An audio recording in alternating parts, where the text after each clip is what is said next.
For today's video mga kalods, ito po ang tinatawag na pikas na isda sa amin dito sa Bisaya. In Tagalog siguro kalahating isda, in English is half fish. Siguro, ewan ko, baka, charot. Ay, nako, ewan ko lang kung anong tawag dito. Pero kaya siya tinatawag na pikas na isda or kalahating isda is kasi ganito yung hitsura niya dito na banda. At pag tignan mo din dito, yan na. Yun lang talaga. Kaya tinatawag sa amin na pikas o kalahating isda. Kasi yung ano niya dito, buo siya. Pero pag ano dito, hindi na, parang wala na. Pero ano yan, may laman yan dyan, meron. Pero kalahati lang talaga siya, as in, wala po, bali, pikas sa Bisaya namin dito kasi wala po dito ganito na kulay.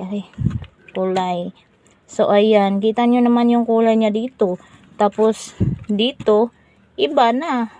Kaya tinatawag namin na kalahating isda o pikas na isda. At sobrang yummy din to, sarap prituhin. Prito lang talaga ang gusto ko nito. So, ayan.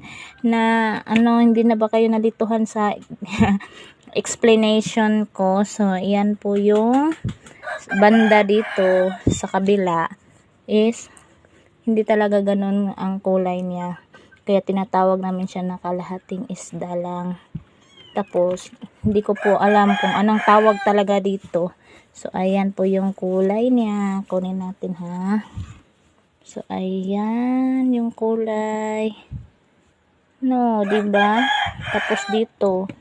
Ito po yung kulay.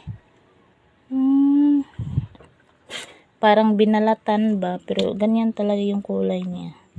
So, ayan. Thank you for watching. Follow for more.